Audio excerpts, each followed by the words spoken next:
tell my story. You know, how I made a full circle, teaching is more science, being in academia, leaving my home, coming creating something on my own with a whole different group of people, and coming back, man. So, with that being said, let's do our Morris American prayer real fast, if you don't mind. Allah, Father of the universe, Father of love, truth, peace, freedom, and justice. Allah is my protector, my guide, and my salvation by night and by day. Through his holy prophet, Noble Drew Ali, Shalom Alakim, Ayah Ashaya, Islam, peace, peace, peace, peace, peace. Peace, family. Peace. Like a lot of things we talk about when I talk about historical facts, when I talk about law, and when I talk about cross referencing, when I speak on the 13th, when I speak on the 14th, when I speak on the 15th Amendment. But earlier today, I just want to give gratitude.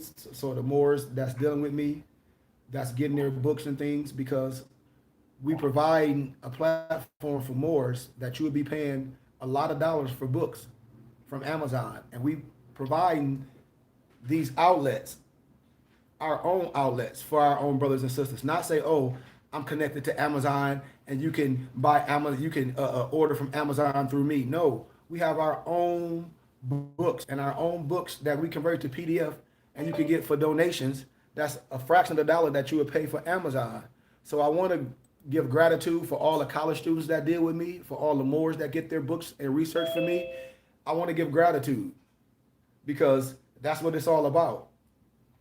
And so as I indulge and walk through this history, as I like to show one of the reference books, is the Quran, Thomas Jefferson's library edition.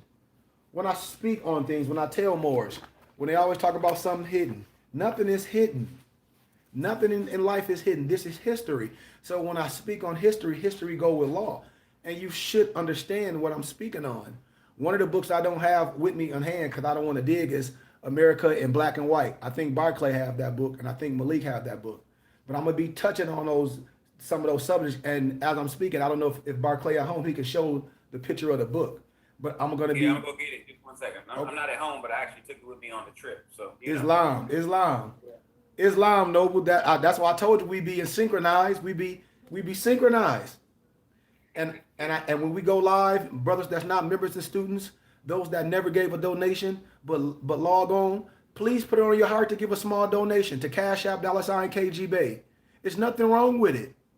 If you would be club hopping and get all dressed up, Empress, and go to a club and donate and say, how was the club? Oh, it was whack. So you would go to 5 clubs, pay to get in, and buy them cheap drinks, but then you'll jump on here and won't give $5 to the teachings.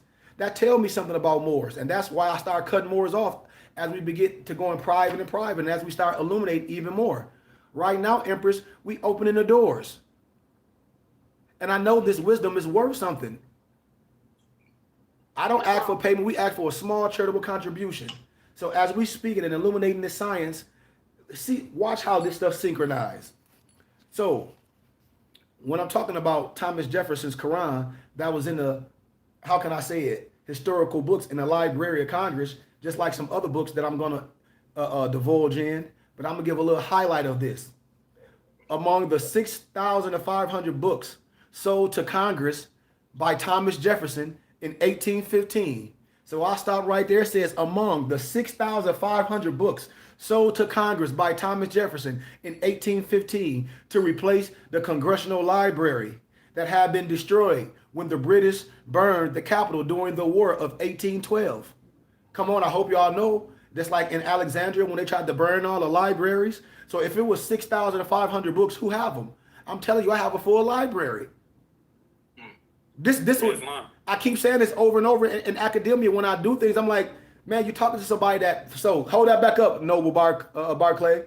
Y'all see that book right there? What Barclay is holding up. This what I be saying in academia when people be so shocked when a European be telling us something. No disrespect to no one. And when I be on campus, all the European professors be like, well, Goodman Bey, Sheik, and a lot of them be calling me Adapt. They're like, you've been teaching this. These Europeans, I've been teaching this on academia, on GCU campus, illuminated. Just like our prophet said, the European been telling you the truth. The only one been lying to us is our own people. long. And it's and that same picture right there, that's right on that cover, is right in the Exhume Another Nation. That same picture right there is in the Exhume Another Nation when I break down the 13th and 14th, 5th Amendments. Am I lying, Barclay? That's how I know. And I asked my mom real quickly in gratitude, but I asked my mom, I'm like, well, hold on. So how are you gonna tell me that we was allegedly slaves? They just let us out in 1865, and these brothers is over here running politics years later? That don't make sense. See? If we was slaves and we didn't know nothing and they didn't teach us nothing and we was stupid, how is it that we was intelligent enough after being released that we could form a political body, put that body together, and then go out there and do things within years of being slaves and never knowing anything and being unintelligent? That doesn't make sense. You see? You see, Noble? And then just like when the guy Alan Beck, the European, the little news, the guy, if you can pull up on social media on YouTube when he was highlighting that book, and he was like, why didn't we all here for this? He's acting all amazed. He's supposed to act amazed. He's supposed to act amazed. But I said, we done did these years ago. My students, when I'm like, listen, pull it up. I'm like, I did this on the college campus. That's why I tell people, scholars know this. This is what I call general information. This is what I call elementary wisdom. This is not nothing like, oh, wow. And I tell people, I'm like, no, like, what are you talking about? This is history, this old stuff. And so Islam, Sheik, I was gonna tell you real quick. Yes, sir. Go ahead. I stopped by a bookstore. I'm out here in Ohio, right? Mm-hmm. I stopped by a bookstore in Ohio, right? It's a little local bookstore by the college. Walk in there, and yesterday I had a turban on. I didn't have one on today because I was just rocking it. But I just stopped by and said, hey, can you show me the metaphysical section or the Dark Ages? And then the European just looked at me. Yep. He just stood there and looked at me. I was like, yeah, just a little light reading. He ended up talking to me for like 20 minutes. Yep. He even showed me the section. We was just talking about books and different stuff. And I'm thinking like, I still need the Dark Ages and the metaphysical section, please. And when I came back to buy it, he struck up another conversation and we talked for like 10 more minutes. He was like, so where are you from? Uh-huh. You know what I mean? And we just talking. I'm thinking like, I do got to buy these books, man. I was like, well, look, I'm going to be here for a couple of days. I'll come back. He was like, yeah, come back. I was like, yeah, I'll come back, man. Don't worry about it. Yep. I'm telling you, you said the medieval teaching acting with the Dark Ages and all that. Dark Ages. I was like, yep. You see the Dark Ages? Yep. I was like, yeah, the Dark Ages. Yep. And say, do y'all have a Gnostic section?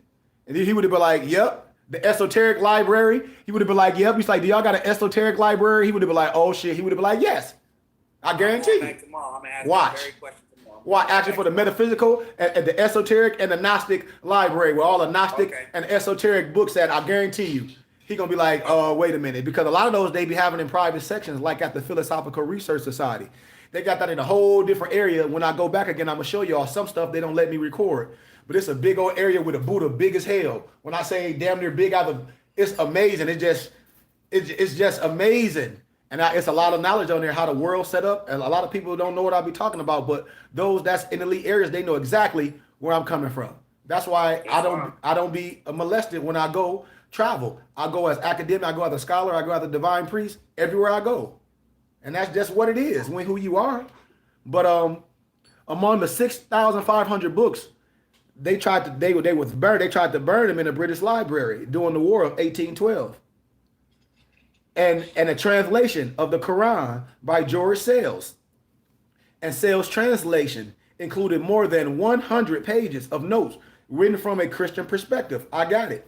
Just like this science right here. I told you I'm always take my time and hold your hand and walk you through the science. The books don't make you the wisdom. It's the agent. This right here, how we synchronize Islam and Christianity. Very simple. We just confuse. Yep. We just confused with the language. And none of these books makes you adepts. It's the teachings.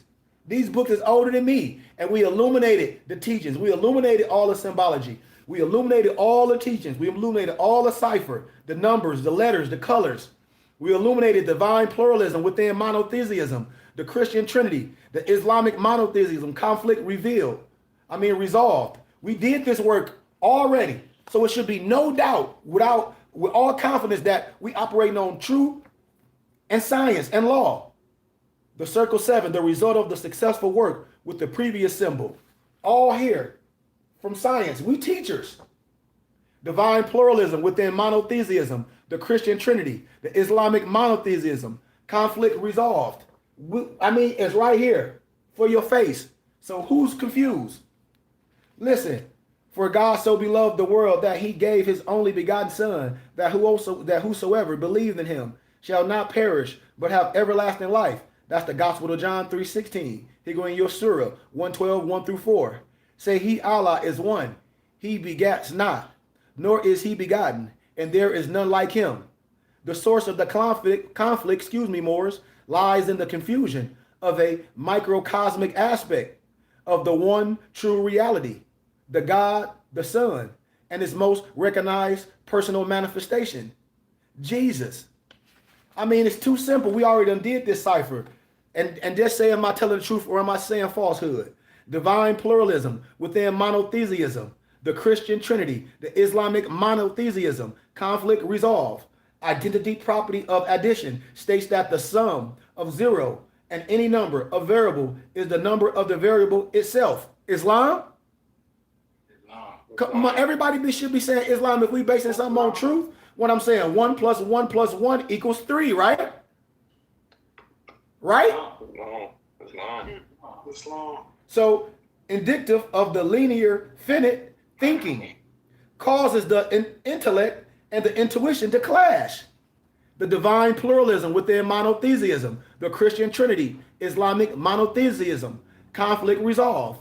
Identity property of multiplication states that the product of one and any number or variable is that number or variable itself. Islam? Islam. Come on, everybody should be saying Islam. Am I talking to myself, family? Islam, no. Come on. Islam, no. Indicative of true Islamic thought. The infinite satisfies both the intellect and the intuition. So if we don't know for sure of this, we need to be built up on these as principles. The divine pluralism within monotheism, the Christian Trinity, Islamic monotheism, conflict resolved. Behold, thy Lord said to the angels, I will create Khalifa in the earth. They said, will thou place therein one who will cause mischief and the shedding of blood, while we do celebrate thy praises and glorify thy name. He said, I know what you know not. That's Surah Al-Baqarah 2:30-34. And the biblical term only begotten son and the Quranic term Khalifa are identical. And these is facts. So therefore, Moors, the authentic tradition maintains that Surah 2:30 and John 3:16 are describing the same damn event. And if you don't understand that, you are crazy and pushing garbage. Islam. We got to agree on principles, Barclay. The divine pluralism within monotheism, the term word and the earth are indicative of that which is created or manifest reality. The term God and Allah within this context are indicative of the timeless, the causeless cause that is beyond all manifestation, hence beyond all comprehension. The terms only begotten son and Khalifa refer to God, Allah's presence within his home creation. In more science, what do we say? God and man is one. It's plain and simple. The miraculous means by which this insertion or assertion takes place is referred to in the Bible as what? The Holy Ghost. And Islamically as what? Baraka, Barakaa. And every scholar and every historian know exactly what the hell I'm talking about. If you ain't, you playing. And constitutes the authentic tradition, the line that unites divinity and matter. We know this. Symbols, numbers and letters and colors. Numbers are the universal language. Numbers are symbols of primordial thought forms and thus are living things. Numbers measure vibration. Thus they define, differentiate, manifestation. Numbers maps patterns. Patterns are the evidence, the shadow of the unseen reality. Numbers and letters are working tools to map the inner, the higher realms of existence, to scientifically investigate the unseen realities, the hidden causes behind manifestation reality or that manifest reality. Noble, when we talk about the numerical explorations using the NAEQ6 code, I'll break that down at another time, just like when I do the Yoso Somos code. When I say Yah to the right and Yah to the left, which is a palindrome word, we like to say words that mirror themselves. When we say Hayya, you got Yah to the right and you got Yah to the left. Understand what I'm saying? Just like when I talk about gematria, just like when I talk about reading Kabbalistically, you got to understand these higher levels of science and admit that it's a higher level, it's a higher teaching, especially when I jump into Zohar, especially when I jump in all other teachings that synchronize what I'm saying. We talk about Jurali, the 7 and the 2, the 72. In your biblical scriptures, the vine, John 15:1, I am the vine and the Father is the husbandman, a clear indicator of the physical manifestation of the authentic tradition. Also, by definition, it links to the phrase 72-fold lion, 72-fold lion, 72-fold lion, which has the numerical value of what? 2, 3, and 1 of what? White tenicle, or what? The alchemical, the philosopher's stone. I hope y'all following me. I'm teaching. Islam. See, the European know what I'm saying because I teach them. I'm an educator. Y'all know who this is? Let me make it bigger. See, this what I be telling people when I say you can't let people get you caught up in a fugazi. You must get with the right teachings. Beverly Randolph. That's Pascal Beverly Randolph. That's Pascal Beverly Randolph. I speak of it like the sect magic and all that. It's our science day that's perverted. I don't have time to even go on it. And his mother was Asiatic. Just like a lot of people back in those days that wrote literature, when you talk about Du Bois and all those brothers and sisters, they was high yellow. When you talk about our brother that wrote, what's his name? J.A. Rogers. Yeah, J.A. Rogers. The rest of them, our brother that wrote Woodson, they all was high yellow. Carter Woodson, they all was high yellow, and they all was part of the Boule. I mean, it's what it is. He still has brunette hair, you know what I'm saying? So, Yeah. I mean, y'all know who this is right here. This is Aleister Crowley, a.k.a. Serapis Bey. He'll tell the truth. Black, according to science, means death. White means purity. Purity means God, and God means ruler of the land. What is meant by the word black? Black, according to science, means death. Black, according to science, means death. So if you say you science the law and you're going to talk about, we black, we can't be played in the law, we're going to defend the law. Well, according to science the law, black means death. So you void right there. So what kind of science? Mathematically speaking, black equals death. So if somebody say they dealing with mathematics and they going around talk about they some black Asiatics, they're retarded. Because mathematically speaking, black equals death. Islam? Islam. Come on, I'm making basics. I ain't saying black not beautiful. Stay in context. I'm not disagreeing with nothing that I said. I'm staying in the proper context. Death is no enemy of man. It's a friend who, when the work of life is done, it just cuts the cord that binds the human boat to earth, that it may sail on smoother seas. There is a holy ministry in death. That's why man cannot die. The spirit man is one with Allah. The spirit woman is one with Allah. And while Allah lives, man and woman, we cannot die. Energy transfers. That's why according to science, black means death, white means purity, purity means God, and God's means ruler of the land.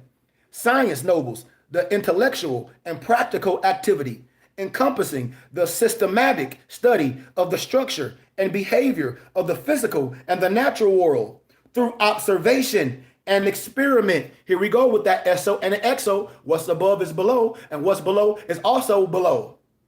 Did y'all catch what I just said? Okay. Follow the context. Because see, we teaching. And I speak in parables and I speak for you to catch things. That's why the relation of the word black to death. Stay in the context. Alchemical death. Alchemical death. Disintegration, defined as the fermentation. It's in the scriptures, it's in the text, of elements into a state of dissolution. The alchemical term for purification is nigrido and occurs via the extreme heating of the material to be transformed within a containment or a flask. Follow me? In the spiritual death of the ego. The physical body is the flask. The physical body is the flask. The fire is the true will, developed, inflamed by the persecution, the AKA the sacrifice. And this process is referred to by the Taoists as practicing to die. and the Sufis mantra, die before you die. You know? Come on. And then when you research philosophers, when you research Cornelius Agrippa, when you research his philosophies, the Liberatrice, the Negrito, or the blackness, is the alchemical sense. It means decomposition. And by the penetration of the external fire, family, the inner fire is activated and the matter starts to purify. The body is reduced to its primal matter from which it originally arose. And this process is also called cooking. See, this black earth is closed up in a vessel or a flask, and then what? It must be heated. That's why when you research another European in writings by the name of Dom Pertley, in the dictionary, the Mytho Hermeneutiques in 1758, and he says, and I quote, purification is so effective that it destroys the old nature and form of the rotting bodies. It transmutes them into a new state of being to give them a totally new fruit. Everything that has life dies. Everything that is dead purifies and finds a new life. Man, in the alchemical process, Moors, the Negrito gives rise to what? The albedo. The Negrito gives rise to the albedo. Follow this. The white light, the divinity of man, of one man, piercing through the developmental stage of what? That Negrito. And it represents man, woman's first recognition of a communication with his or her own divine nature. In fact, Moors, nothing dies except what hinders and obstructs the transformation, which is the ego. Death, indeed, is transformation, family, symbolized in astrology as what? The 8th house, in the tarot deck as the 16th trump. Everybody know I'm telling the truth, which is the tower. And alchemically, the planet Saturn and the base metal lead and the phrase solvit, kova. Let me show y'all, because I told y'all, we going to teach today. Let me grab my other book, because I got to demonstrate. We got to walk. We got to walk, Isis. We got to walk, Isis. Oh, I might have pulled it out already. Let me see. I don't even know if I pulled it out. Oh, it's right in my face. It's right in my face. All right. So let me reverse. Rip, shop, ship, rip, rip, rip, rip. Let me.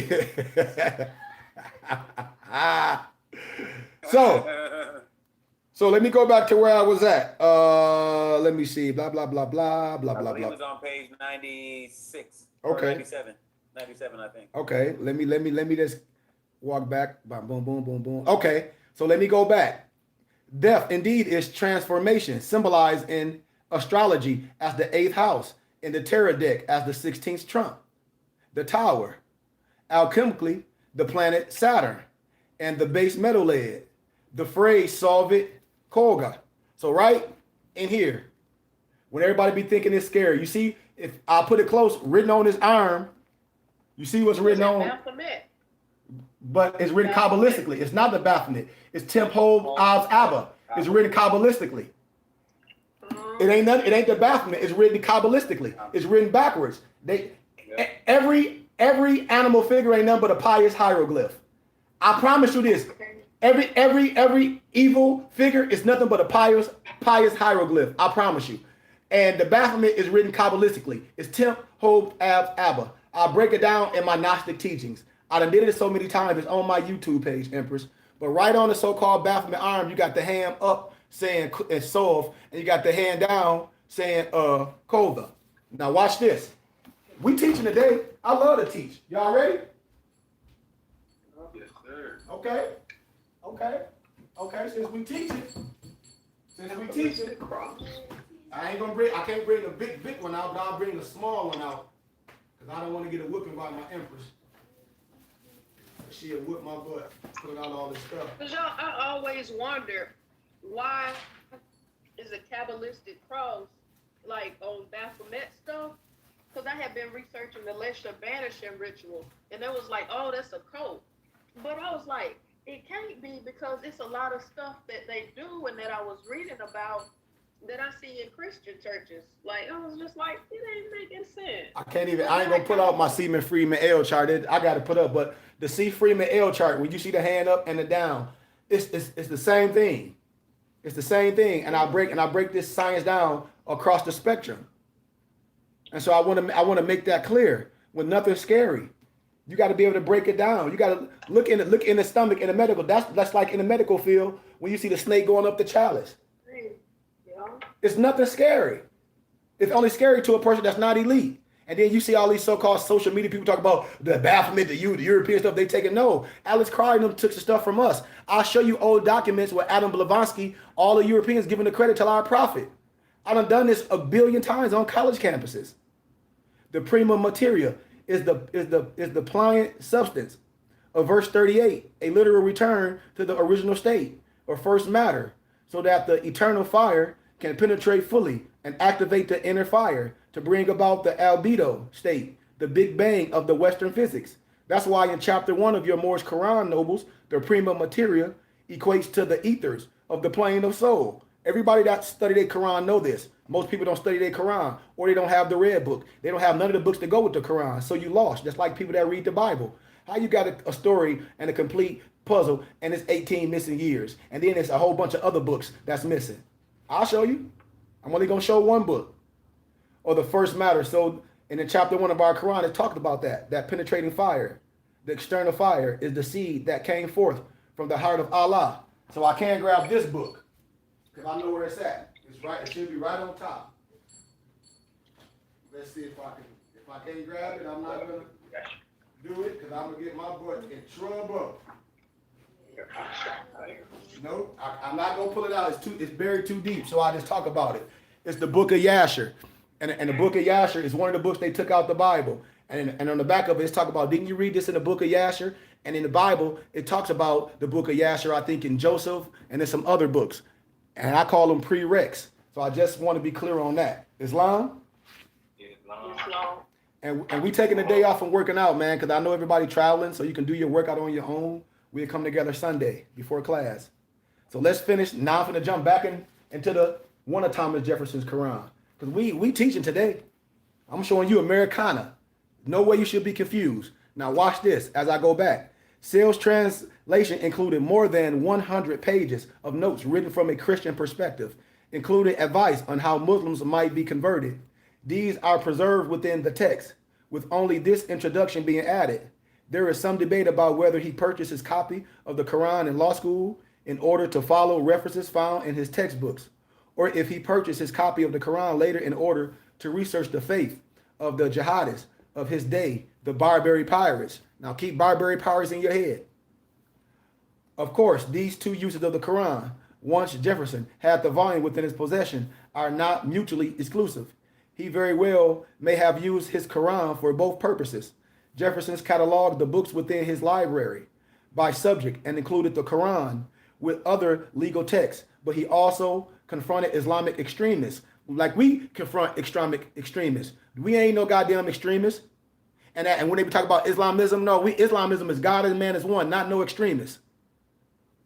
And so while Thomas Jefferson was serving as the U.S. ambassador to France, the Betsy, a merchant brig, listen to me, was captured on the 11th of October, 1784. My cousin Isis military, when I started breaking this shit down, she like, oh my God, because I tell y'all, if you got to be able to show who you are all through history. And then in order to get out the fire, you must go through the fire. And that's the laws. So by Moroccan corsairs. So first, earlier they called you Barbary pirates, right? Right? Then you hear me say Barbary pirates, right? So now how to sudden you fighting the same people and magically in a whole different sentence you say Moroccan corsairs. So you got to be talking about the same people, right? I'm telling how people name you and rename you and have you all broke up and have you playing Crips and Blood. Follow the deepness of where I'm going. After Spain Foreign Minister Jose Minio Redondo negotiated the release of the captured ship and crew, Spain advised the United States to follow their course of action and pay tribute to the Berber Muslims. Now you Berber Muslims. Oh, man. To prevent further attacks Months after the Betsy was captured, 2 additional American ships were seized, and their crew of 21 men was enslaved by Algerian corsairs. Now you Algerian corsairs. I'm trying to show you how this. It's called the Betsy, Noble. Huh? You said it's called the ship was called the Betsy. Yeah.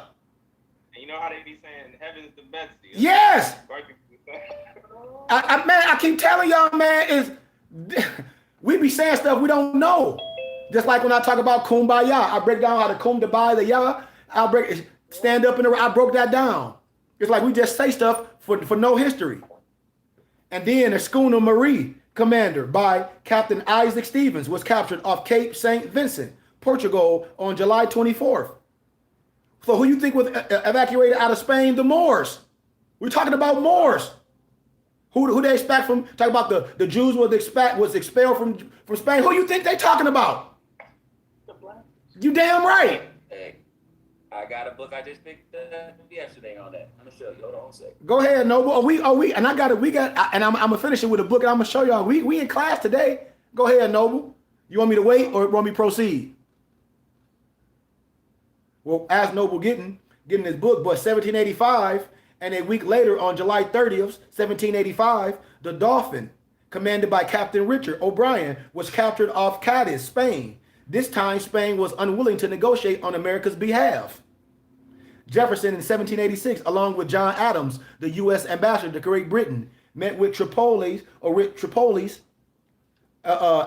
ambassador to Great Britain, Sidi Hajj Abdul Rahman Aja. Thomas Jefferson reported the conversation to the Secretary of Foreign Affairs, John Jay.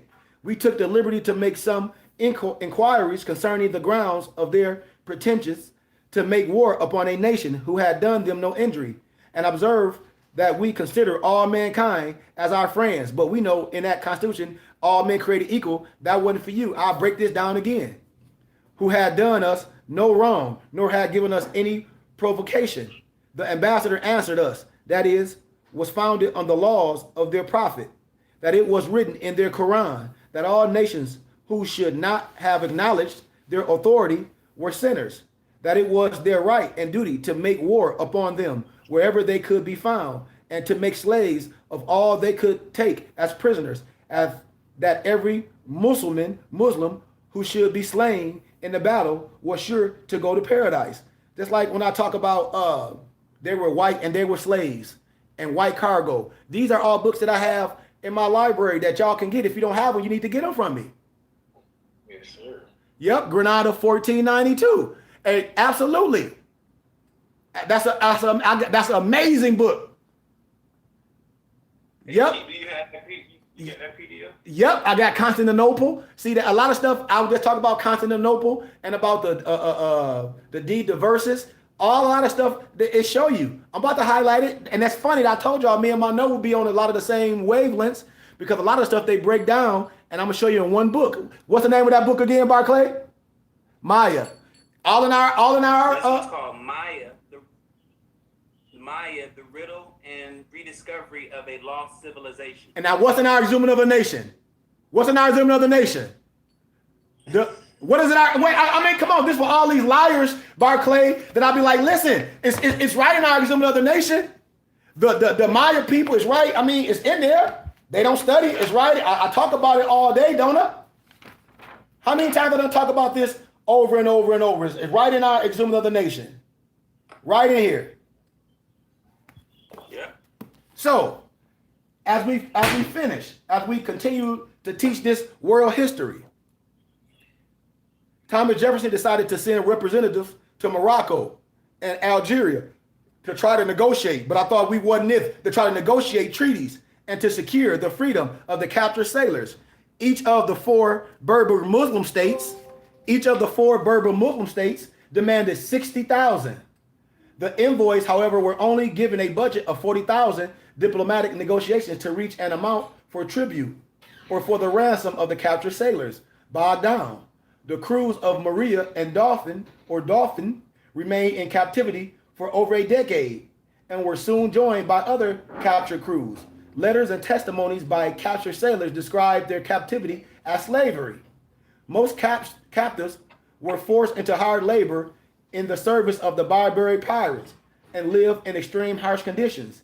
In 1795, Algeria came to an agreement that resulted in the resale of 115 American sailors, or 115 American sailors. They held at a cost of over 1 million, and the U.S. paid Algiers the ransom and agreed to pay up to 1 million per year for the safe passage of American ships. A 1 million payment in ransom and tribute to these Islamic states in the 1800s would have amounted approximately 10% of the U.S. government's annual revenue. So in 1801, when Jefferson was president, Tripoli demanded a massive payment from the United States, along with the increased annual tribute, in order to continue securing safe passages from American ships through the Mediterranean.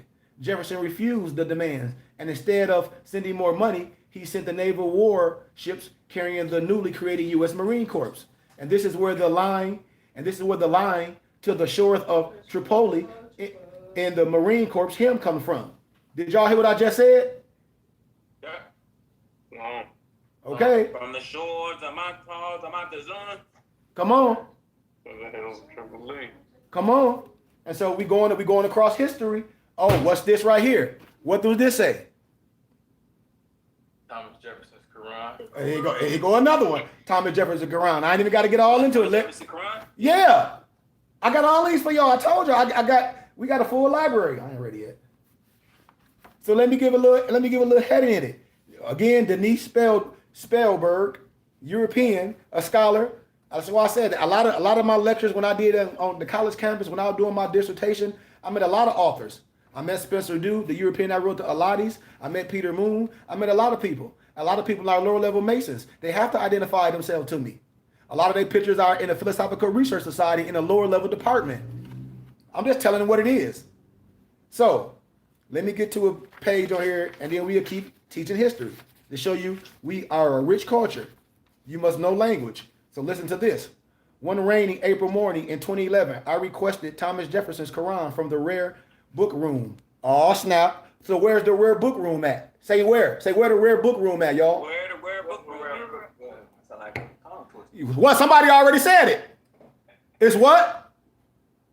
Come on, Brian. You said it. Oh, no, I was going to sound like a song. Somebody said the Library of Congress. They have a rare book room in the Library of Congress. They have a general area, and they have an area where I study. They're not just gonna tell you it's a rare book room. I promise you. And outside tulips blaze in bright patches of red around the Capitol building.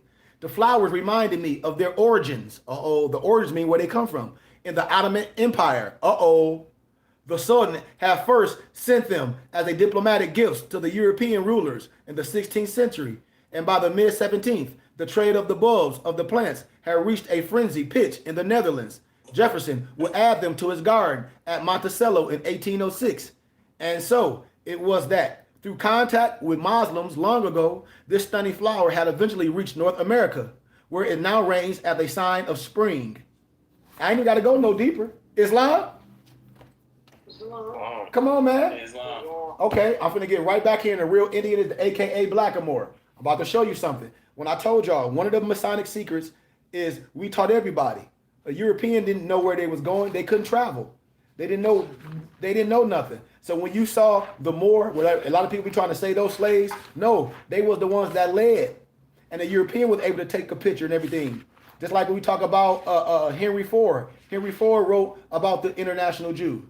Just like we talk about our brother that made everything, Benjamin Banneker.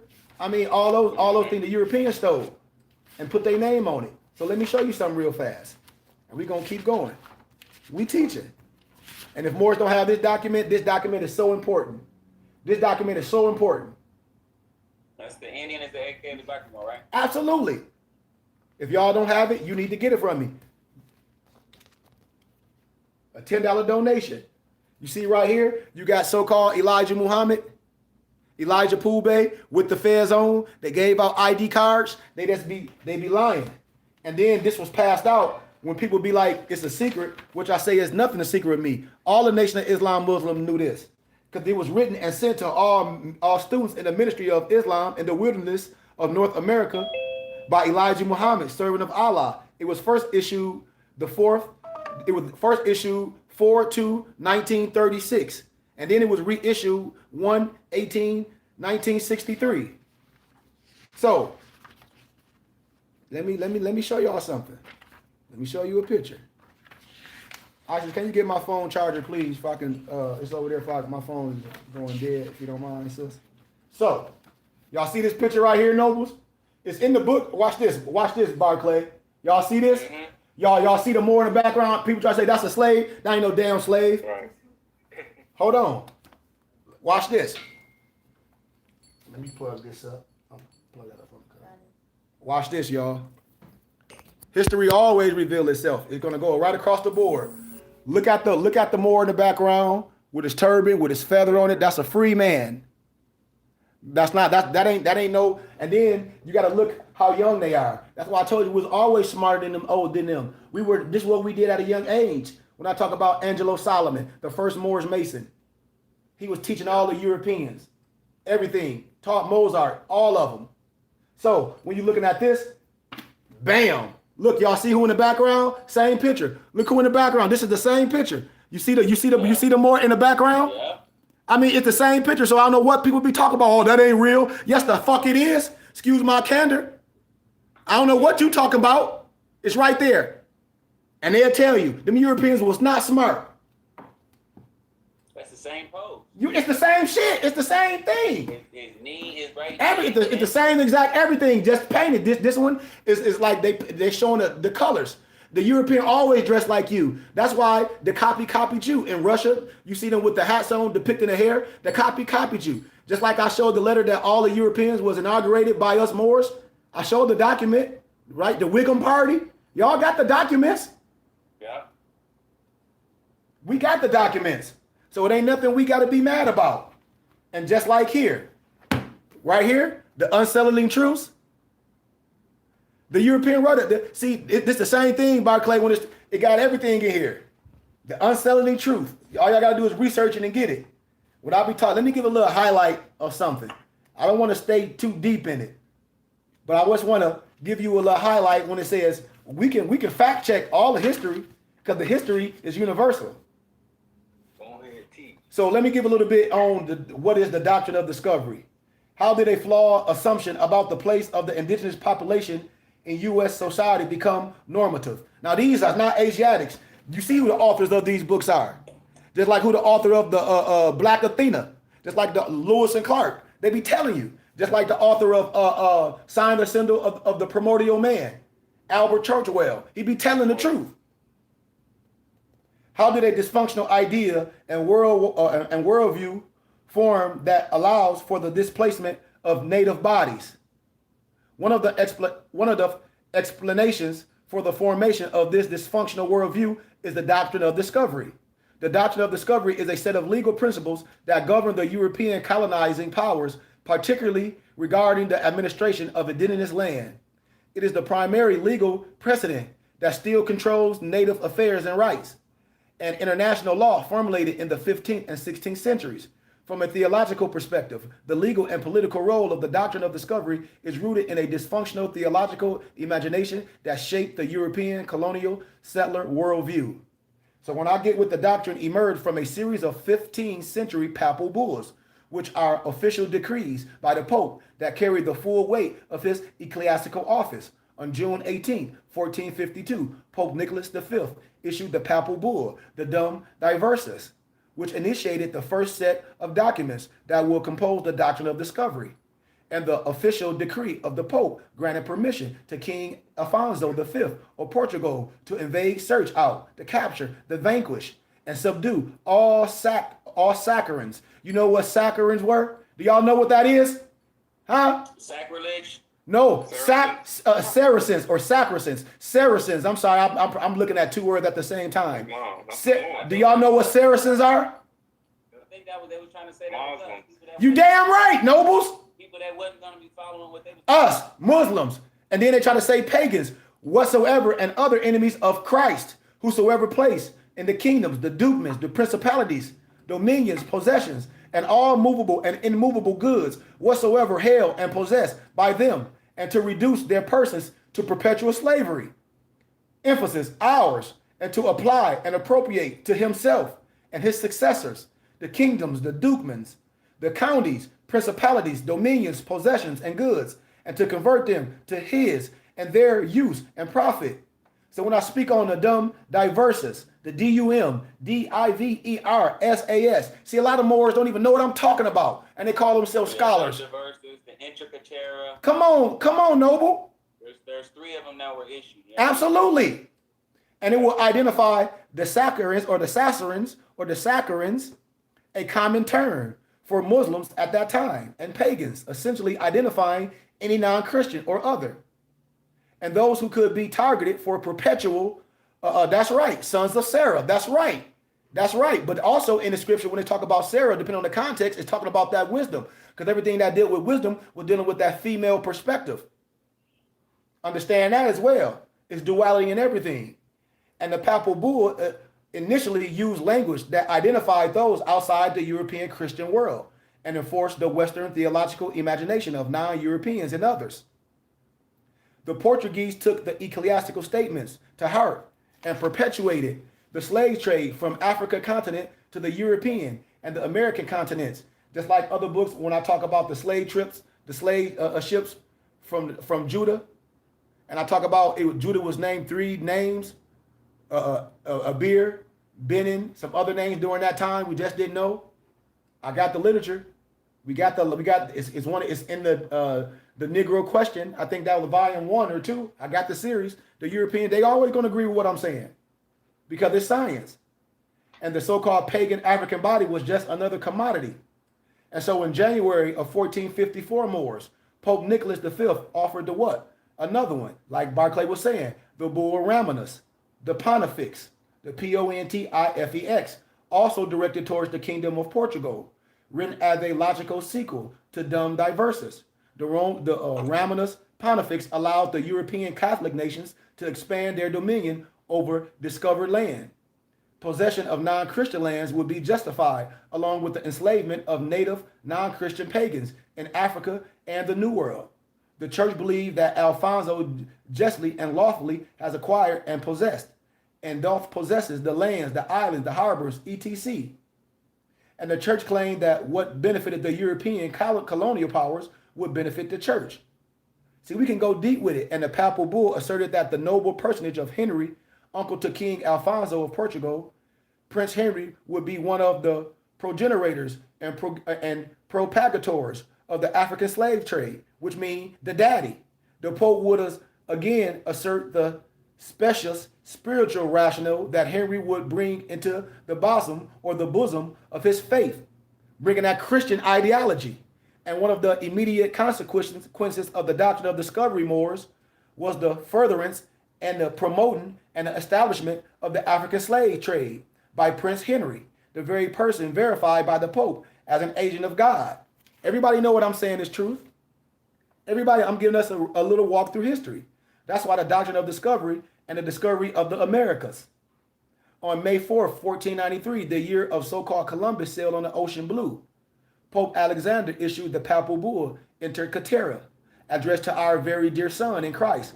Here we go, Ferdinand, king. When I talk about the world of Ferdinand and Isabella, you see how we connecting all this. And our very dear daughter in Christ, Isabella, queen of Castile, Leon, Aragon, Sicily, and Granada. Once again, the Pope offered a spiritual validation for European conquest. That is, our times, especially the Catholic faith and the Christian religion, be exalted and be everywhere increased and spread, that the health of the souls be cared for, and the barbarous nations be overthrown and brought to the faith itself. Meaning, if you ain't down with this Christian stuff, you will be exiled. And the papal bulls, the so-called Columbus, would be signaled out and honored for his efforts to expand the Christian empire. And I'll give a last little bit of it. See, I ain't even gotta go deep into this, man. I just touch some little points. And let me touch another point in the book. Let me see. When it's talking about the 13th Amendment. And we're like, it ain't free, nobody. And these Europeans. But we ain't gonna listen to our prophet. But I bet you if a European got up there and said this, woo! And then when I go to the colleges and speak like this to Europeans, I'm their teacher. They sons of Muslims. And I get a standing ovation. That's why I be sad sometimes and I be like, Moors have no idea. But listen to this. I'm in the chapter of, I even tell you the chapter where I'm at. It's Abraham Lincoln and the Native Genocide. So I'll get to page 160 at the last paragraph, where I'll get to the second paragraph because I want to highlight a little something. The Lincoln Memorial refers to itself as a temple and shares many striking agricultural similarities to the temple of the goddess Athena in Greece. This temple has been among the most visited monuments of all U.S. national memorials. Lincoln's face was selected to be among those, y'all know that. But anyway, as Eusebius. This was the 4th century. Eusebius. I want y'all to research what I'm saying. This was in the 4th century. In order to effectively promote the hearsay of Christendom, one first has to remove Christ. Follow me when I tell you Christianity is not the gospel. Follow me. Eusebius constructed a mythology of the emperor Constantine as a God-ordained ruler for such a time as his. Eusebius effectively wrote Christ out the ecclesiastical history and replaced him with the mythology of Constantine. 13 years later, Constantine embraced that mythology and related a tale to Eusebius of a fantastic version where Christ himself told him that he would triumph over his enemies beneath the symbol of the cross. Eusebius, in his book, The Life of the Blessed Emperor Constantine, affirmed this triumphalistic Christendom narrative with chapters titled, He was the servant of God and the conqueror of nations. That's like when you look up Serapis Christos, when you look up all these false images of Christ, and you will see where it comes from. It's 2 false images of Christ. Do y'all know the false image? You got Serapis Christos, and what's the other one? See, come on. It's their history. The church affirmed Christendom and replaced the messiahship of Jesus or Yahshua with the messiahship of Constantine. And in 1492, at the start of the War of Discovery and Manifest Destiny, the estimated native population of Turtle Island, didn't I show y'all? And people talk about what? There ain't no such thing as, okay, well. Watch this. Hold on, I'm going to go right back, and I'm just cross-referencing. I'm going right back. Watch this. Because the European, they telling you about Turtle Island. These ain't Moors that's writing this. So watch, I go right back into another one of our teachings, and I'm going to show you pictures. We say they ain't no Turtle Island. The Moors, we want to argue over stuff because they not scholars. And why the European laughing at us? Okay. Who you looking at right here? Who is this right here? Y'all got the book? Yep. The Blackamoor, chief of what? Chief of what? Turtle Island. Yeah, Turtle Island. Turtle Island. A chief of Turtle Island, Shaka Maxim, Philadelphia. And then when we turn again, what do you see? What do you see him standing on? What do you see him standing on? I think it's a turtle, right? Turtle. You damn right. And so then we gonna sit up here and then play a game, and then when the Europeans say the same thing that I'm saying, oh, now it's heavy. In 1492, at the start of the War of Discovery and Manifest Destiny, the estimated native population of Turtle Island, North America, Philadelphia, excuse my candor, Islam. If you notice, Noble, can you repeat that chief's name? It's in our, but if you don't got the document, Noble, you send a $20 donation, you get it, you read it, and you research it. Sons of Tammany, aka Sons of Liberty. It's pronounced, Noble, Shaka Maxim. And it's there. And it's even more. It's even talks about when William Penn eyewitness account of Lenape, of the Nanaco Moors. It's feathers on his crown just like the prophet. Yes, all eyewitnesses. That's why I said this is so. If all eyewitnesses of what they saw, the Dutch artist. Here it is. The Dutch artist Van Verslet painting these paintings of the so-called Mohawk chiefs who visited London in 1710. Look, I mean, come on, man, it's there. And so that's the history. When I say no, it's nothing hidden. It's there. And during that time, the indigenous people, it ranged from between 1.2 million and 20 million. And for the sake of just arguing, nobles, for the sake of conversation, family, we will use the median of the two numbers, which is 9.4 million, then excluding the approximately 3 to 4 million who live in what is now Canada and Alaska, where in the Americas. And we estimate that the native population of the lower continental U.S. states in the year of 1500 to be 6 million people. Between 1492 and 1900, the estimated population of indigenous people in the continental United States dropped to 237,000. That gives the War of Discovery a 96% rate of genocide. 96% of the native population was wiped out during those ongoing wars. From 1800 to 1900, often referred to as the century of expansion, these indigenous population of Turtle Island was depleted from 600,000 to 237,000, given the War of Discovery and the Manifest Destiny, a genocide rate of 60%. And from 1860 to 1870, the decade which included the presidency of Abraham Lincoln, the actual number in the U.S. Census of off-reservation, tax-paying, assimilated American Indians living in the United States fell from 44,000 to 2,500, a decreased percent of 41%. Nearly half of that drop came from the population in New Mexico, where Abraham Lincoln marched 10,000 Navajo men, women, and children to what for nearly a quarter of them was a death camp, which he approved, called the Bosque Redondo, or the Bosque, Bosqueredondo. Look it up. And by comparison, Nazi Germany had a genocide rate for the Jewish people of 35%. Look at what I'm saying. When we want to talk about history, it may be challenging enough to draw a comparison between Robert McNamara and Oscar Groening. Research who they are. It would be even more challenging to even hint of a comparison between Abraham Lincoln and Adolf Hitler, but an objective comparison of their words, their rhetoric, actions, and impact may reveal a different story. And the most challenging comparison is that we, the United States of America, the leaders of the modern day heretical kingdom of Christendom, one exceptional nation that for centuries has been thriving, growing, and expanding supposedly under God, are not that dissimilar from Nazi Germany. Because the United States of America does not hold a morally exceptional position greater than Nazi Germany when it comes down to the indigenous people. We are no more just. Our sense of equality is not any superior. So we could talk about these facts, and it's here. It's all in the history books. And I recommend y'all to get this. It's called The Unselling Truth. And I ain't even jump all the way in it when it said, ain't no 13th Amendment, ain't nothing. You wrong. Everybody wrong.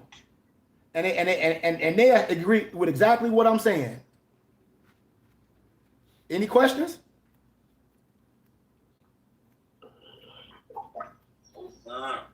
Just real shit. I mean, I don't know what people be talking about because I'm down with reparations. I keep telling people I'm with reparations. But you know, a Negro black, according to the constitutional laws, according to with the 20 sections, man, you know a Negro black and you ain't no citizen. You don't have no equal rights. All of that stuff we need to stop. And if the Europeans say this, our prophets say this, the laws say this, it get redundant. It's like we got to agree on something. I mean, the only way for us to come right, and it's only one science, it's only one law. Why can't we agree as Moors?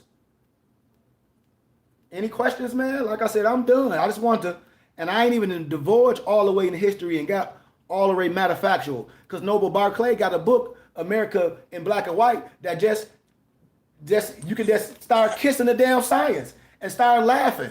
And then I can start, and as you do now, you can close your eyes and I can start showing you the same thing in the Exhuming of the Nation.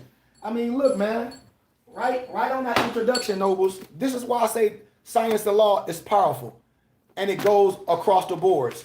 If it's truth, if it's academia, it's going to be agreed across the boards. No matter if you don't like my candor or not. You're going to agree with the science because the science can be proven. And just in 1 second, you can be proven as a fraud. You see that picture right here? That's the same picture that's on the cover of the book, ain't it? Yeah. So when a person want to come with that mumbo jumbo, man, and then I can take it deeper than our prophet did because I'm not blaming our prophet. A lot of times when people want you to go all the way with a religious perspective, I just go with the truth. I just go with the truth because I'm in the flesh. And so we can synchronize the teachings. And with that, I digress. Any questions?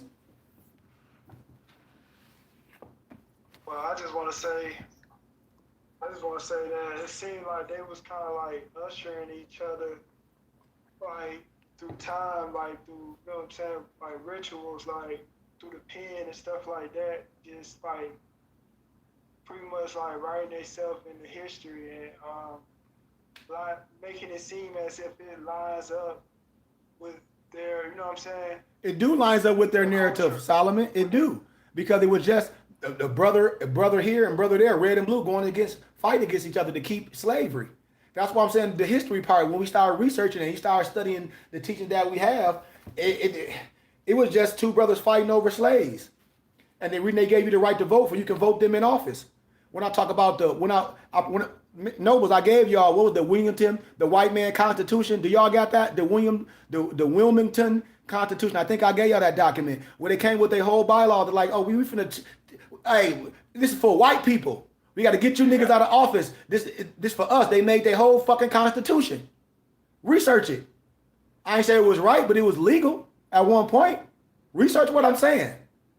No, it's out there. I think it's the Wilmington or White Man's Constitution. Yep, I got to go in my file. I'll send it to y'all. I've sent it to y'all before, but it's the White Declaration of Independence is what I'm thinking about. Yep. Even with the Chlorion, so much things what I say is based off our teachings. Everyone know it. Any questions, man? Even with this monotheism, with this so-called man-made religion, man, we synchronize the teachings.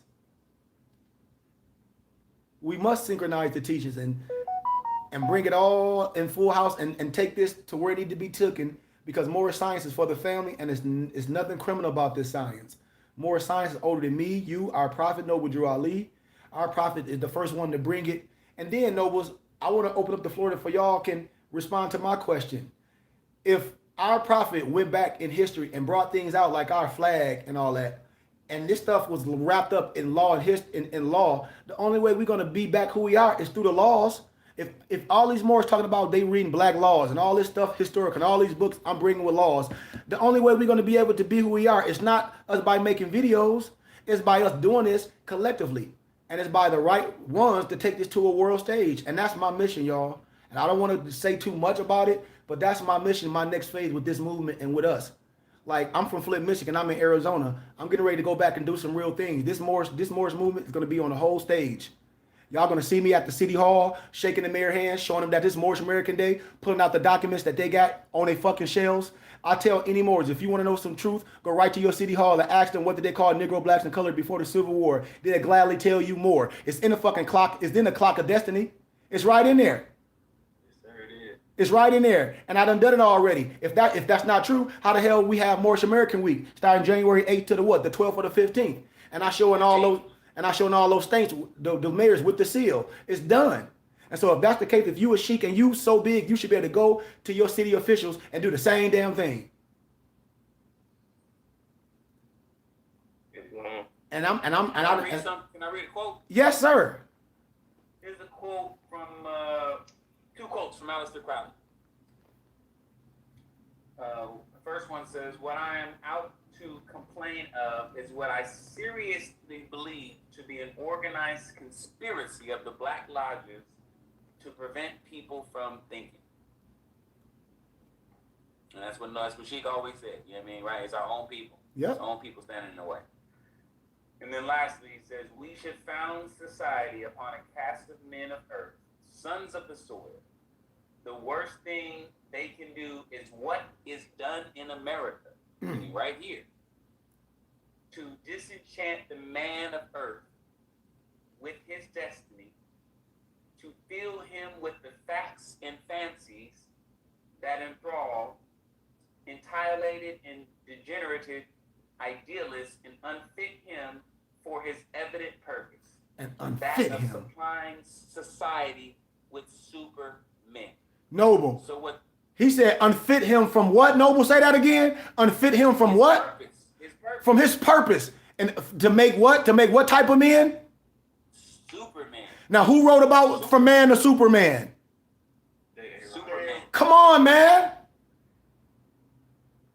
You said who wrote it? J.A. Rodgers wrote From Man to Superman, the same thing. But I'm making a statement. What Barclay saying when I say the European agree with us is what I'm telling us. I mean, he just said it. He says the Black Lodge is the one that's keeping us from speaking. So the Negro Masons, which Sheik says all the time, and that the real travesty is that instead of us understanding who we really are, our minds have been filled with all these magical fantasies and dreams of places and stuff that don't exist, right? Which are really keeping us from finding our true purpose, which is to be the very best that we can be. Come on. Like, simple. They still ain't figure out how they make the pyramids, and we steady complaining about, our kids and this teaching. All of us together. All of this stuff, all of these resources we have, all of the resources we have. Everybody always talk about when I get a couple dollars, I'ma help. See, that's garbage talk, Barclay. Because and they don't tell you you're gonna be here tomorrow, and it ain't never enough for you. Oh, I'm gonna stop hustling when I make $1 million, or you ain't gonna never. It ain't never a dollar amount. So what I'm saying, you got to be doing what you're doing like you already got it. You got to be working in the midst of why you already got it. If you only got $5 to give, you got to get that $5 like it's $1 million and do it with pride, not like, I got the $5. So, but when I get 50, I'm gonna give. You ain't gonna never get 50 to give, because Allah you don't trust Allah like I'm going to give this. So your whole mission is faded. Why? Because it's based on a dollar amount. And Allah did with your heart. If Empress got a penny and she giving from the heart, was like, shit, Allah told you to take that 99 to take care of your business. If you got an extra penny, then that penny goes to the service, not the opposite way. Not if your bills were, you got $99 worth of bills and you say you're going to donate $99 and have a penny left and then say, well, God, make a way. God made a way for you. He gave you sound mind to have reason. He said, your bills is $99. Take that 99 and do what you do for you won't be out in the streets, and take that penny and offer it to your offering. That's what this shit is all about. It's taking a percentage of what you got. When I talk about gross and net, I teach finances. I say, what's your gross and net? I don't know. Okay, well, you got to understand what gross and net is and be able to look at your finances and be able to, this is what I can give all the time. Or no matter how much or how little it is, because that's what we do. And that's how you build stuff. So let me give y'all another real life story, because I keep trying to give y'all live stories about stuff that I'm doing. Not because I like to talk about it, but you know what I mean, because I really believe in it. I really try not to, you know what I mean? But I think sometimes we need to hear like real life stuff that's happening so y'all understand like this is really happening, right? So, I've made a commitment to say that every time that I attend a teaching, I'm gonna send something, right? Every time I send a teaching, right? Now I haven't 100% got it, but I think she would say that you start getting little donations from me more consistently. Absolutely. Teaching donations. You know what I mean? And it ain't much, right? Because I ain't trying to, kill myself, but I'm just getting in my mentality that I just need to be in the habit of giving gratitude for the teaching every single time. And I don't have all the money I would like to give, but if it's $1, if I just do that consistently every single time, again, Allah will know my heart, and at some point in time, it'll turn into more. It'll be 5, it'll be 10, it'll be whatever it's going to be. I don't know, but if I don't start giving something, I'm not going to ever get more. You see what I'm saying? And so I just started doing that. You know what I mean? And it ain't, it ain't much. I don't be trying to kill myself, but I try to, every time I attend one, I try to make sure, because that's also another way that I show gratitude. It's not just saying thank you. It's not just showing up here. It's like, well, let me go ahead and again, I'm still sending in my 200, paying for my debt training. I'm not stopping any of that. You know what I mean? So I'm not breaking myself by trying to send a whole bunch of money, but if I got even if it's $1, I'll just send $1. It's like gratitude for the teacher. You know what I mean? Yeah. I mean, maybe that ain't much, but again, I'm seeing all kind of things happen in my life. Yeah. I keep trying to tell y'all, stuff is happening, man, and it ain't magic. Nope. And I try to give gifts too, Noble.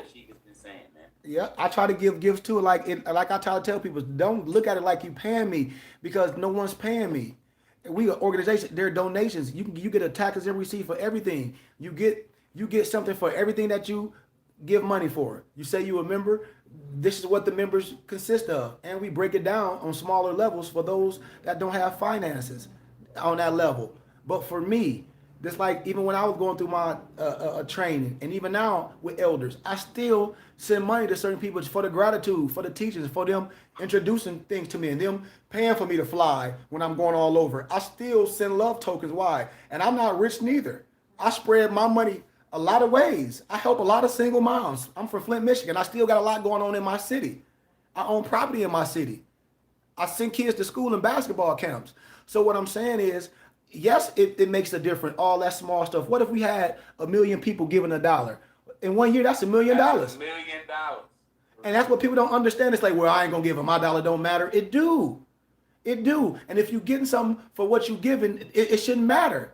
Everyone's getting a value, especially when I'm not asking nobody for nothing. Everybody get way more. And all my members, all my brothers and sisters know, just Empress, just the book value when we first started. Man, I know y'all, my brothers got books that's worth hundreds and hundreds of dollars. I mean, and look at how we feeling now. Look at what this science done for us. Look at how we looking. Look what the weight we lost. Look at the relationship that came together. Look at a lot of us, like I tell Moors, this science is supposed to be helping us Moors in different manifestations, especially us men. Especially us men. Everybody should have a fucking testimony. There's no way my men been with me for a year or two and don't have no testimony how great Allah helped you, and we don't hear from you for no time. I'm gonna keep saying this shit every fucking day, excuse my candor, till I hear from brothers. Cause ain't no way. I'm gonna keep telling stories until y'all get comfortable with telling stories. But Barclay, then they gonna think you bragging, Barclay. Well, so let them. And I'm not trying. I'm only telling stories because ain't nobody saying nothing. I'm just telling y'all what's happening to me. I'd rather hear what's happening to y'all, but I'm just telling y'all. Gratitude, and they think we be bragging when we be talking like this, like what Allah's working in our lives as we do things, and I'm like, you got to do the same thing too. So if Allah working in your life, I will boast about it. We'll boast about a basketball game. We'll boast about all this, what's going on with the world right now. I got to get the shower, I'm gonna get my job, all that. But we ain't boasting about how Allah kept us healthy, how through all this stuff, even one of our brothers has came down with certain diseases and things from the world, and we still here. So you telling me Allah ain't done shit for you out of this year, and bring it? It ain't nothing that we say and we be quiet on the bump in the log. That's why I say I get more love and homage when I be on academia, when I be with, and I gotta be honest, with Europeans and just a few of my members, because it be totally different when I be with more that it should be feeling stuff. I be around Europe, they be fucking crying. Like, can I just touch the bottom of your tunic? I'm like, no, man, let me shake your hand, let me give you a hug. Well, I don't think it's proper to touch a guy, man. These is other nationalities. Yep. And that's why when they say the prophet is no good in your own country, and it feel bad when you go other places and they love you, they don't want you to leave, and they send you gifts and shit. And then with your own people, like Barclay saying, when my noble send $1 and change, hell yeah, that means more. That means more to me than a European giving me $50 to $200. That means way more to me. Why? Because I know the situation. I know it's coming from my noble heart. That's why. And I multiply that shit. Why? Because I put shit in the storehouse. I don't need it for my life. Like a lot of people that social media, they do that. Oh, I need these offerings because that's their life. Not me.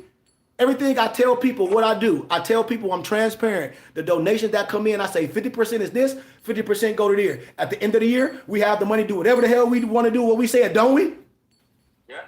So I give gratitude for my people, man, and that do mean a lot. Not only when you showing up, not only when you being honorable to the dudes that you said, and when you can send a donation here and there, because I try to send brothers and sisters gifts, especially with the books. I try to make the books so cheap and so available that costs a lot. So when you do give a donation, I'm able to say bam, bam, bam. I'm able to say when one of my nobles buy something on the page or get something from me, I'm able to send gifts. I'm able to send y'all free halos and she-mags and stuff as I can, because I love y'all and I want to see my brothers looking just like me. I'm not one of them guys. I told y'all. I got shirt on right now. Come on. And then I send boxes of stuff. I try to, even like my Moors, we got jewelry cases, Empress. I still got a closet, a storage full of jewelry cases where Moors can put their watches and stuff. And my nobles, I done get them to my nobles for $20. Them shit's $80, $90 at the mall right now. I got a closet full of them. Moors sitting there, they shit on the dresser.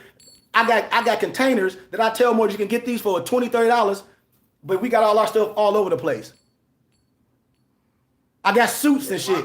And so I try to provide things for our people so we don't have to go other places. And so I give gratitude when my brothers think about me to give $1 out of their hard-earned money. You can do anything with your finances. So when the Moors say, oh, I'll give a donation when I get more, or I got bills and all this, I know damn well your ass ain't sitting in the house every day. You going somewhere, you smoking some weed, you smoking a black, you having a drink, you doing something that you love. And that's okay, nobles, to do what you love. But you say you love this. You say you love this science. So if you say you love the science and you're doing other things and you give it all out of attention and you won't give a small tittle to this, that tells me something about you. Just like me and my sister was talking, I was like, Isis, it's okay when people enjoy their lives, but if that's interfering with what you say you can do and you can't donate to the teachings and the person is feeding you and the person say, oh man, this is illuminated, I'm this and all that, and you don't give nothing, that means you greedy. Yep. Islam. And so, like I said, I just want to give gratitude for everyone. All I can say is gratitude, gratitude, gratitude. Please keep your mind sharp. Please stay away from propaganda, from all this Balai system. And just please understand who you are, because nobody can make you who you are. No man, no woman, no God man can nationalize you or denationalize you. That'll change you from the descendant state of your mother to your forefathers. Your mother gave you a name. That's your family crest. That is your coat of arms. You annex your B and your L to your name. These are facts. Only thing a person can make you is a Freemason. You are who you are by birth. You were Moor. But now Moorish, that's something else. Because the Ish, like a lot of people try to give you the negative connotation of things. But the positive connotation in the Ish is the lifestyle. It's how we live. It's how we teach. It's how we love each other. It's how we stand up on principles. It's how we study. And we thought we learned something, we study some more. And then when we thought we learned something, we study some more and more. And we indulge in our complete essence of our lives. That's where I'm at with it, man. So if we don't have any more questions, we don't have anything to share, I want to end it, man. And what's tomorrow? What's tomorrow? Empress Friday? Friday. I know we got free day, and I'll see everybody Sunday for Sunday school. We gonna do business? Y'all got time for business? Yep. No, we can speak next week. It don't matter. Yeah, we can do business Friday. We can do business tomorrow. Most definitely. Okay. And Empress, you want to be here for the business meeting if you're available, because we talk about some things and we can get some things in a proper perspective, especially about a lot of us setting up our business and our business credit. A lot of stuff you was talking about yesterday about the contracting things. So that's a big stage where people really got to understand about. It's just like, for instance, when I tell Moors when they go through temp services and they might be stocking Coke products for a Walmart or out here at Fry's late night. Those are contracts. And it's the same thing what you was doing. And you can set up your own contracting firm and extract those so-called contracts. So Islam. those are just different things. Because we in this world, y'all. And I want us to be serious, man. Because all y'all work, right? Be honest. Right? Islam. I want to ask all y'all this. I want to leave this in y'all head to where I say we can never just listen to a person just pointing.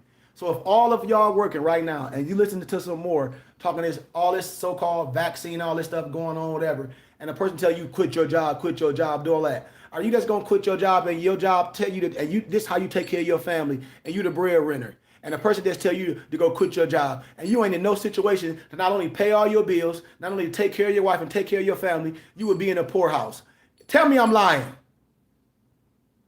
Because I ain't saying every Moor in that situation. I'm talking about this. I'm talking about a lot of Moors today that listen to that rhetoric with Moors on the internet and talk, if your job forced you to get a vaccination, quit. How many of y'all right now in a position just to be able to walk off your fucking job and say it don't matter and got enough bread to last you at least for a year? Half of the Negroes telling you that don't.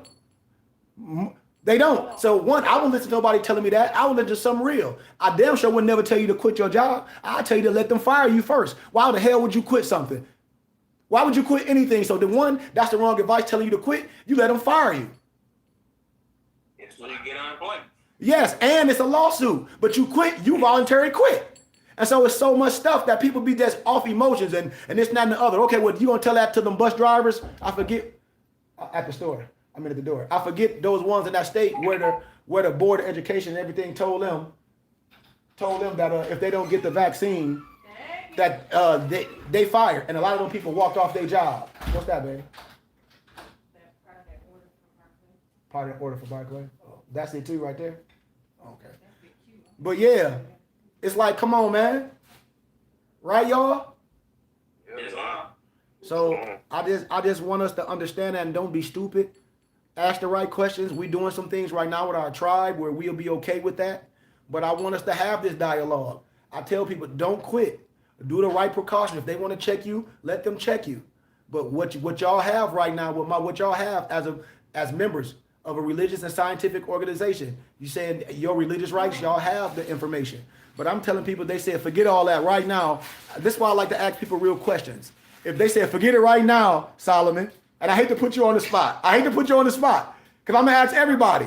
Because people be just making stuff up there, say, I'm going to do this. When they come down, you ain't going to do nothing. Like, do it. When they get the busing, what you going to do? Oh, I'm going to pull out my strap. I'm going to be right in the front. Man, your ass was stuck under the car. Hey, I'm telling you, I done been around cats like K Good. That's what they used to call me back in my lower level days. K Good. When it come down, I'm going to be right there in front because we know you the G. We know you done making money. Nigga stuck under the car. Literally stuck. But you would talk about what you want to do in the alcohol when it get down and you see them gangsters like, yeah, come outside and you get stuck under the car. See, there we don't want to have them conversations, but we'll say, well, yeah, if I do this, I'll do that. So if your job told you right now, Solomon, and I like to ask real questions, you don't have to answer it, but I'm just asking you. You can answer it if you want because we real. Solomon, right now, we doing a mandate, boom, boom, boom. Yeah, I know your religious right now, but if you get the vaccine or today your last day. Because let me tell you something about Arizona and Texas. They got right to work states. They can come and tell your motherfucking ass anything. Excuse my candor. Oh, Solomon, we're cutting back. Oh, well, today we got to let you go. Woo, woo, woo. Bam.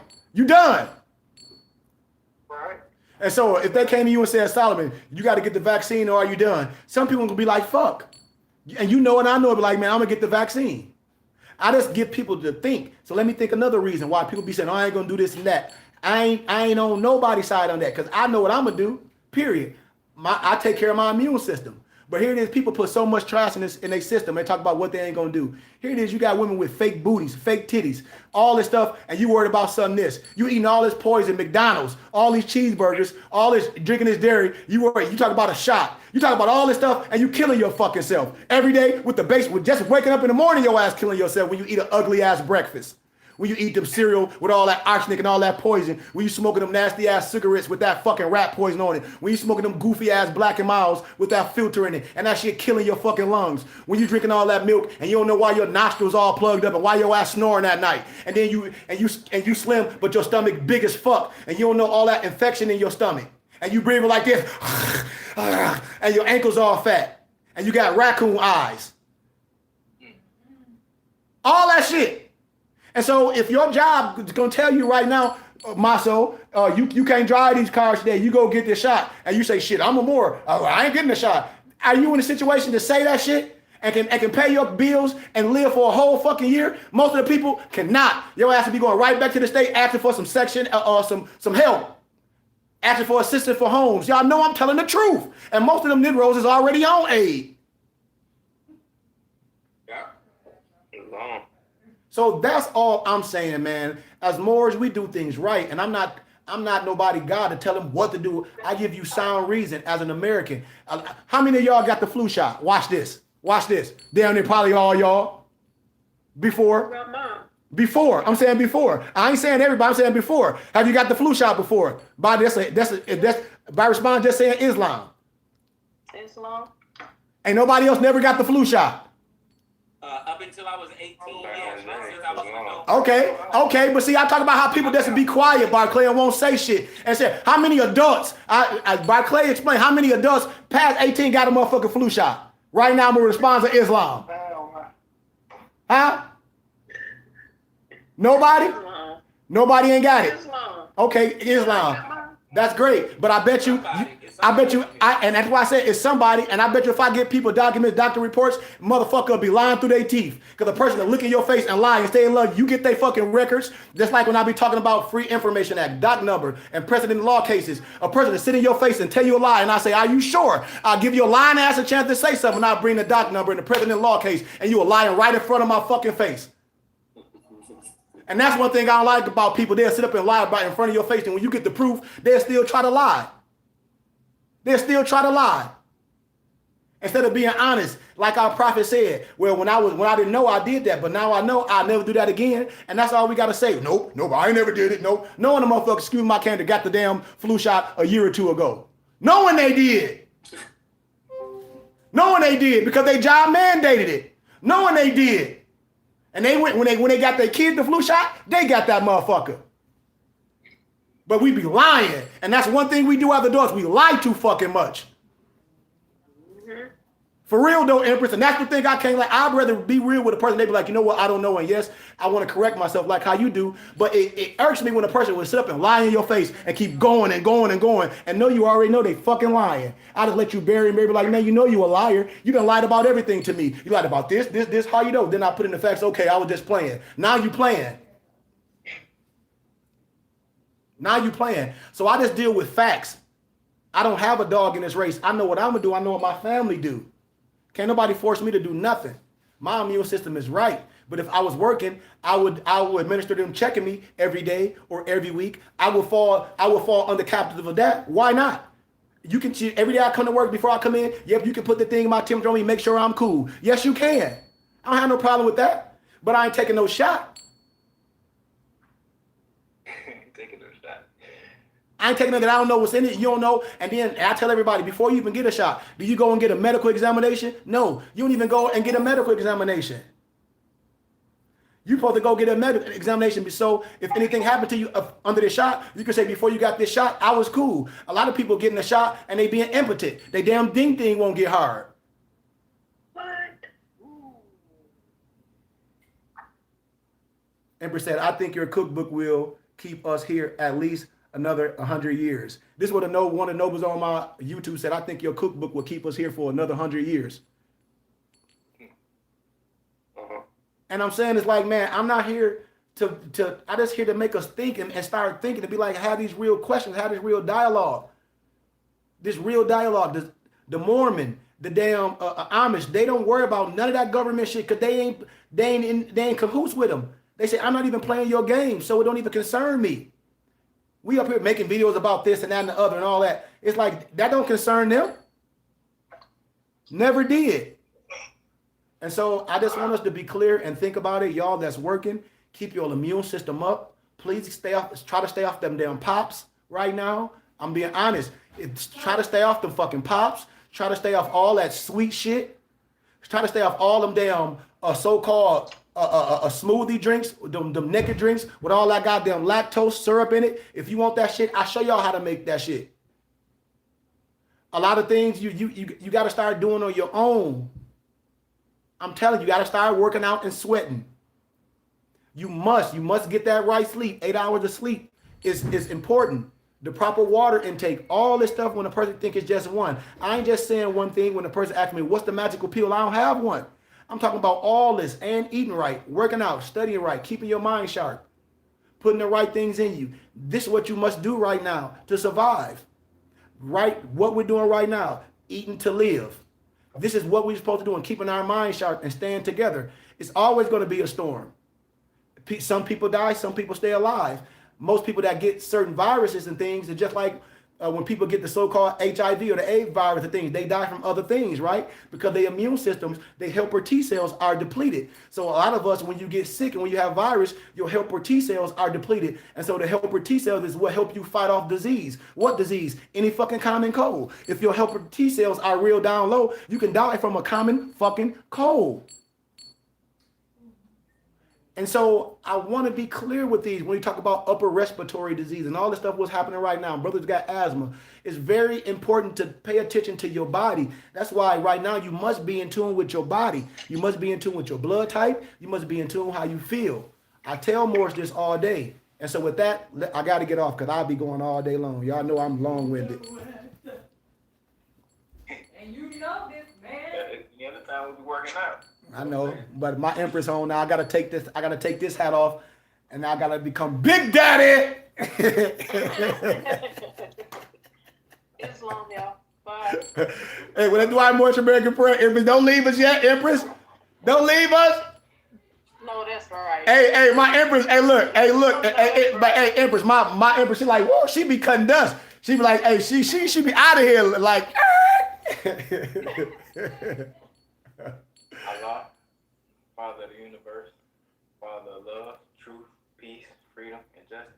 Allah is my protector, my guide, my salvation, by night and by day. Through his holy prophet, Nabi Drew Ali, Shalom Aleichem, Ayash Ayah, Hotep, Islam, Peace, peace, peace, peace. Peace, peace, peace, peace, family. Love y'all, and I see y'all tomorrow for business meeting, man. Islam. Peace, family. Recording stopped. And that was just like I said. That's my last, and today was my last previewing for the public on YouTube and things. I told everybody this day was coming. I think I've been going live on YouTube and on our Burning Bush Tabernacle Science Temple and School page on Instagram for a while, just opening the doors, asking people just to send $1 or $5 donation, and I'll send you literature. I got 10 books I gathered. Actually, I have 20 books that I gathered and compiled. So I'll send you literature and things. So, well, like I'm telling Morris, today is the last day I will be going live on YouTube. Any teachings, I might jump on here just to have general conversation, but I won't be doing any more teachings or any more lectures on YouTube.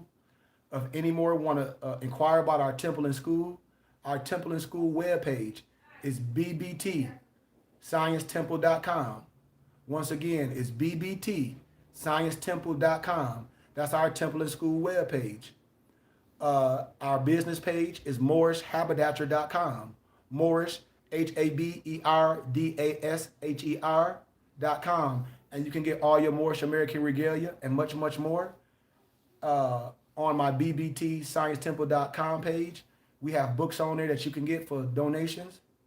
And on my A. Jelani Moorish Book Club on Instagram, A. Jelani, AJELANI, Moorish Book Club.